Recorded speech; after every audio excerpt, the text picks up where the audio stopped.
Relating to the new time machine pedal, and the question is, what is the significance of the green and the red LED on the unit? I have something to hold. Thank you very much. It's always nice to have a prop, you know. Okay, so the time machine. If directly answering that question, the two-color, multicolor LED, that's because there's a modern mode and there's a vintage mode. The modern mode is what you would expect. In other words, when you set a repeat in the modern mode, what you play into it comes back exactly sounding exactly the way that you played into it. So it's full fidelity.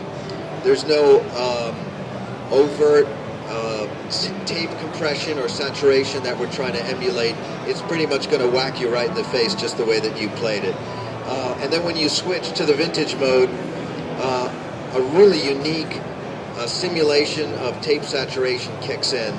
And this is to simulate and to give you the feel of playing into an old Echoplex. And we used a very old gray beat up Echoplex that I've had for years, used it on many records. And it had two features. Number one, it had a really beautiful tape saturation sound that would just make everything that came back in the delay sound beautiful. It also had this one problem, which is the roller, the capstan, was just so trash that it completely changed the pitch just about every 2 seconds. So it was pretty warbly sounding, and a lot of times we had to keep reprinting it when we were using it for a record. But every once in a while, it would warble just the right amount, and that's what we simulated in a vintage mode. So there's a very slight pitch fluctuation that you'll hear coming out of here when you engage the vintage mode. In addition to that, there's an EQ switch on the top as well. High fidelity means everything you put into it is coming right back out, and then when you switch the lo-fi to work, you're going to get a cut starting at about 6K, and on the low side rolling off starting at about 60 Hertz. This is really good for creating what I would call more ambience from your delay pedal.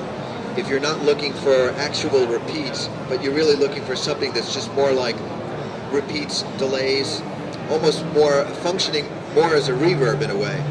And whether you use it with a fast setting or a very slow setting, this keeps the delay always sort of behind your original signal. And it's mainly because of the combination of the tape saturation and that equalization. Always puts it in the background, never gets in the way of the riffs that you're playing. Very, very functional. Been using it on tour and used it on the new Chickenfoot record. It's a great pedal. You can get up to, I think, 5,200, 5,800 milliseconds, something like that with the tap function.